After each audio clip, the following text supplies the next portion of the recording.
Jamaah. Yeay. Oh jamaah. Yeay. Alhamdulillah. Sindiran halus Allah untuk kita. Masya Allah nih dia nih. Ada yang di sini suaminya pelit ada? Ada? Tunggu dulu.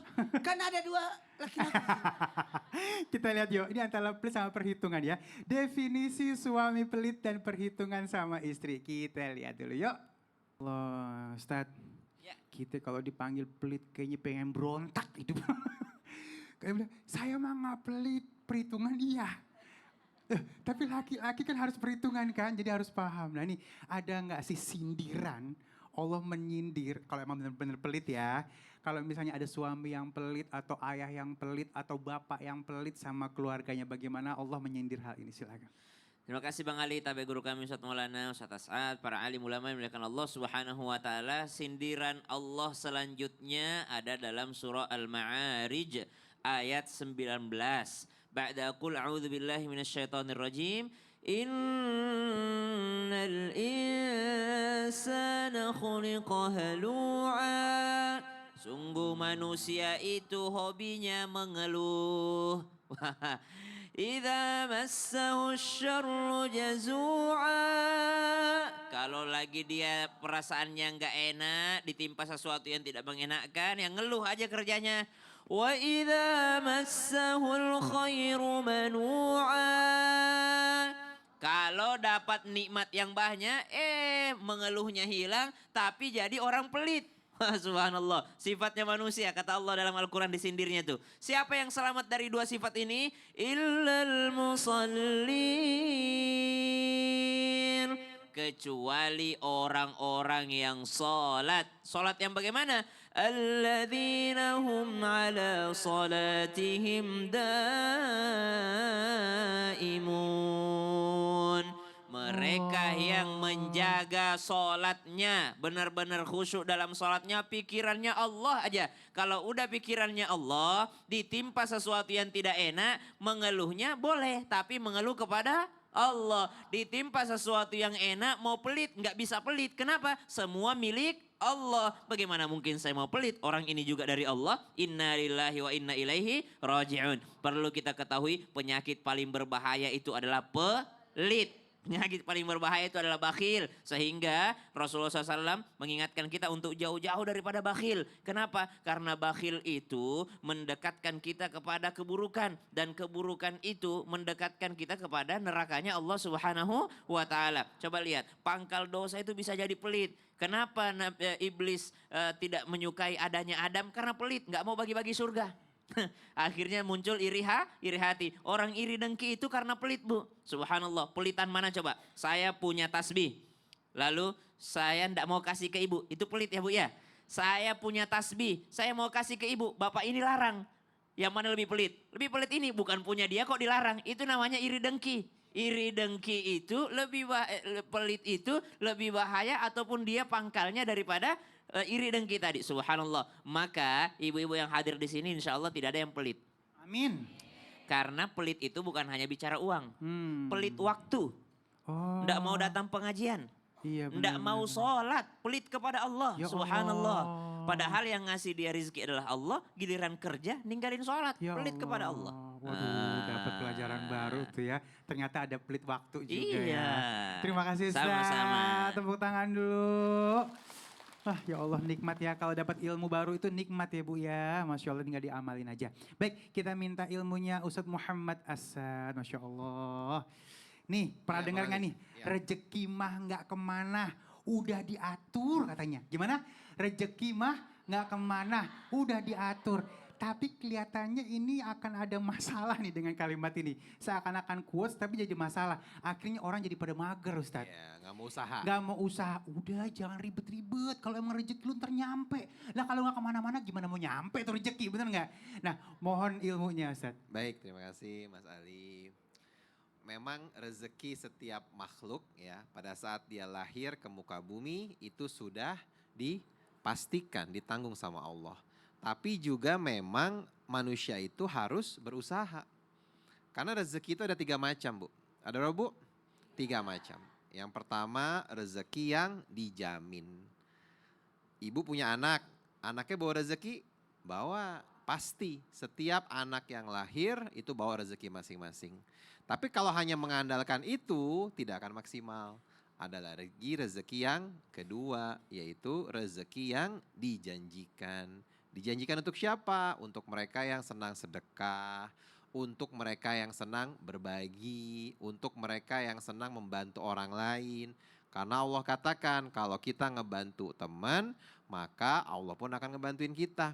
Kalau kita nolongin orang, maka Allah pun akan nolongin kita. Ya, itu rezeki yang kedua. Nah, masuk ke rezeki yang ketiga, rezeki yang digantungkan.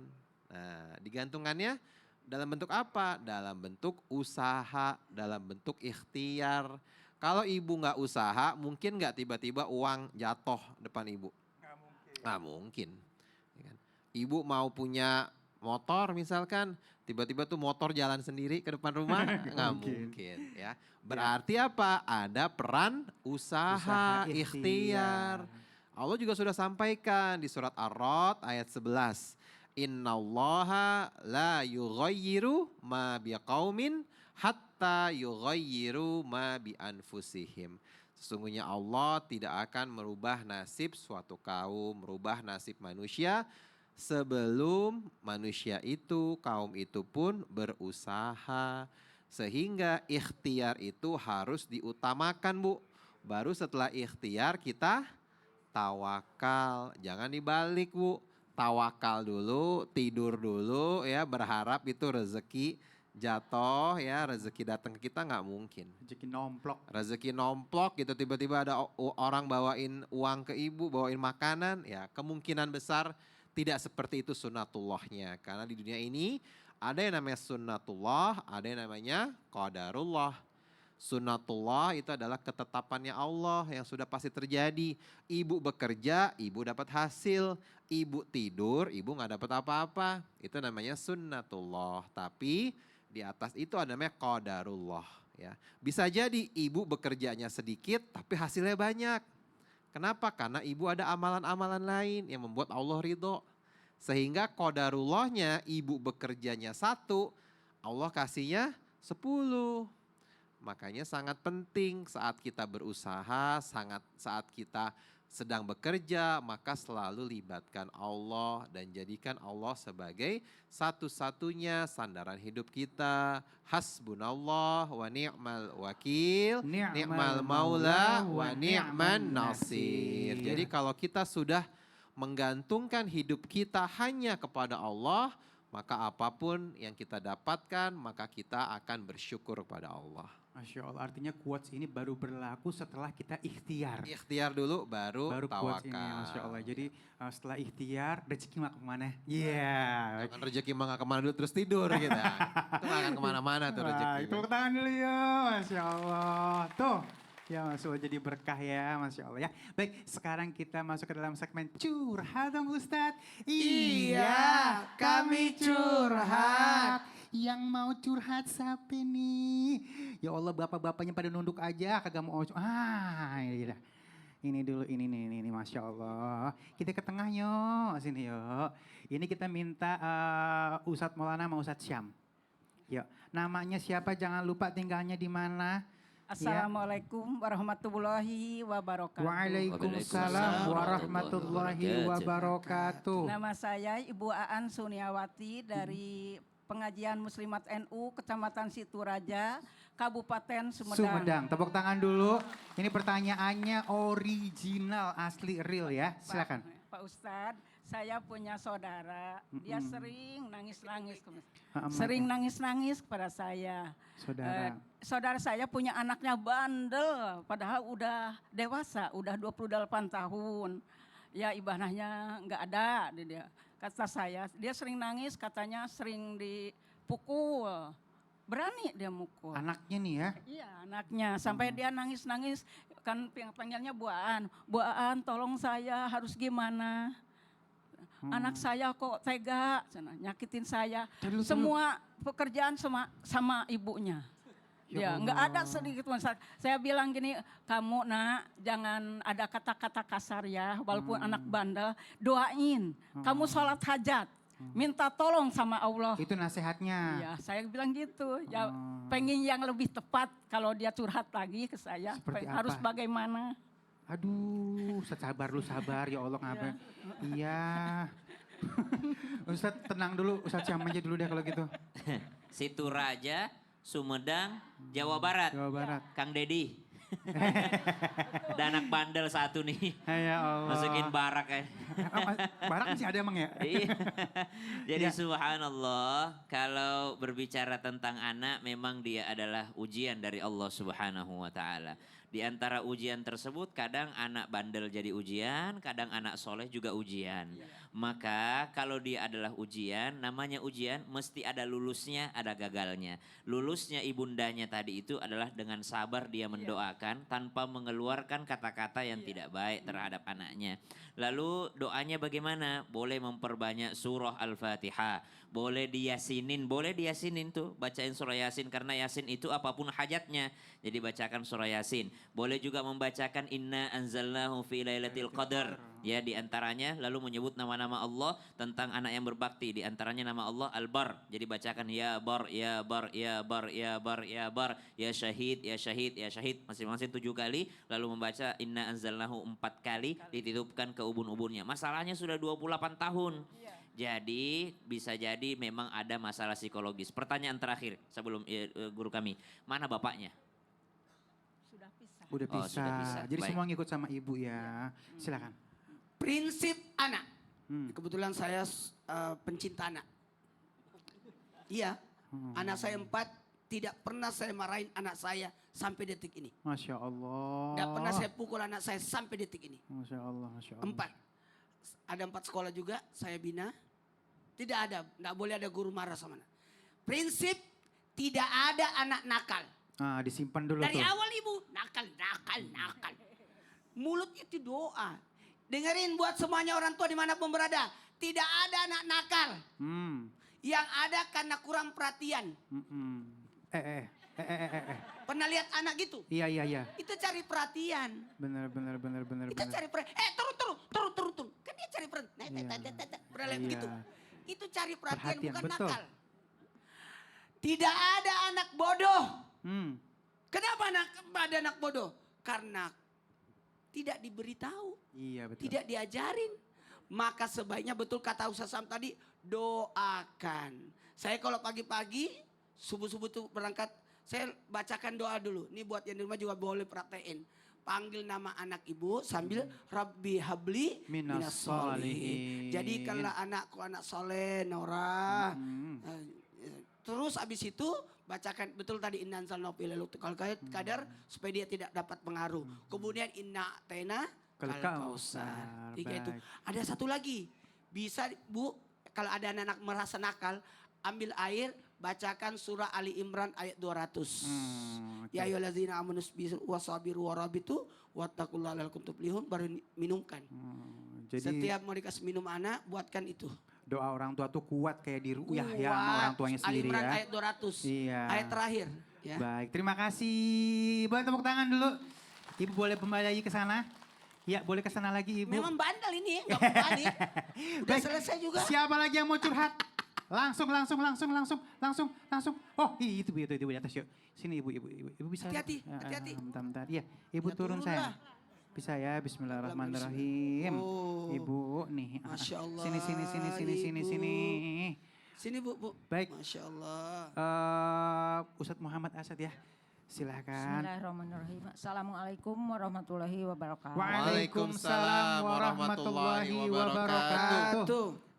Nama saya Siti Sukmayati dari Majelis Taklim PAC Muslimah NU Kecamatan Situraja, Kabupaten Sumedang. Sumedang.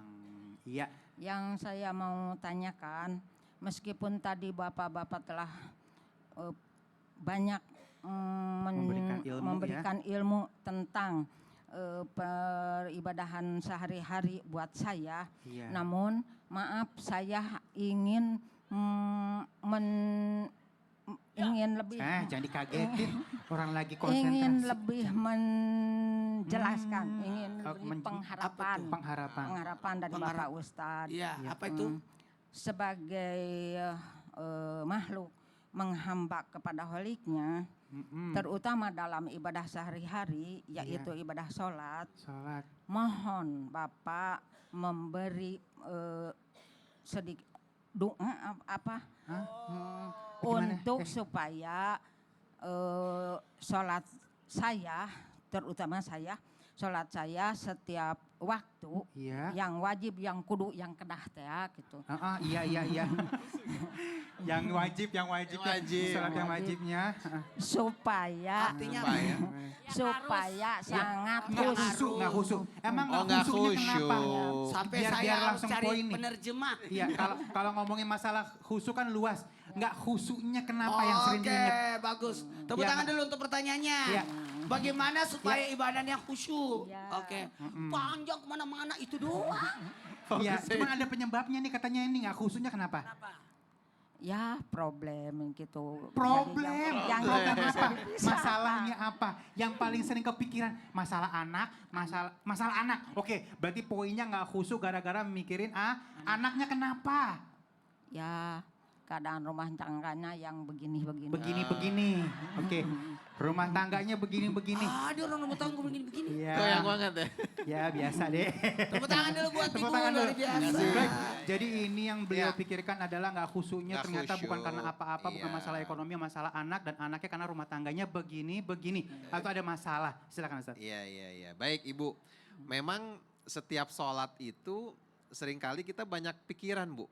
Pasti apalagi kalau udah makin tua seperti Ibu, apalagi nih pikirin Ibu nggak anak. tua. Belum tua ya? Ibu masih muda kelihatan daripada neneknya dia.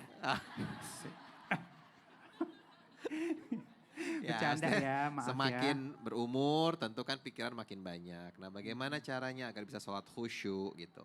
Yang pertama kali setiap kali ibu mau sholat pada saat mau ambil air wudhu harus betul-betul fokusnya itu betul-betul mau menghadap ke Allah gitu. Jadi ibu sudah tanamkan dalam hati ibu, wah sekarang adalah saya sebagai seorang hamba akan sholat kepada Allah. Nah pada saat sebelum sholat banyak baca istighfar.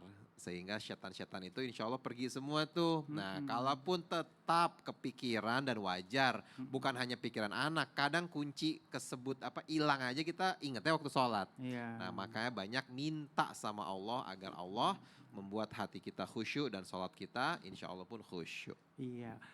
Boleh sedikit Ustaz? Saya lanjut aja, singkat aja. Kalau mau khusus sholatnya, merasa butuh dan menikmati sholat. Aman itu. Kita yang butuh sholat, bukan Allah yang butuh sholat, kita yang butuh. Lalu nikmatilah sholatnya. Mau cara menikmati sholat Bu? Berjamaah. Masya Allah. Jangan salat sendiri. Masya Allah. Allahu Akbar. Allahu Akbar. Coba salat sendiri. Baik, Dan alhamdulillah. ada tips satu lagi. Satu lagi. Baca surah Al-Ikhlas, surah Al-Falaq, An-Nas sebelum sholat. Sebelum sholat ya, Masya Allah. Jadi nggak ada gangguan-gangguan ya.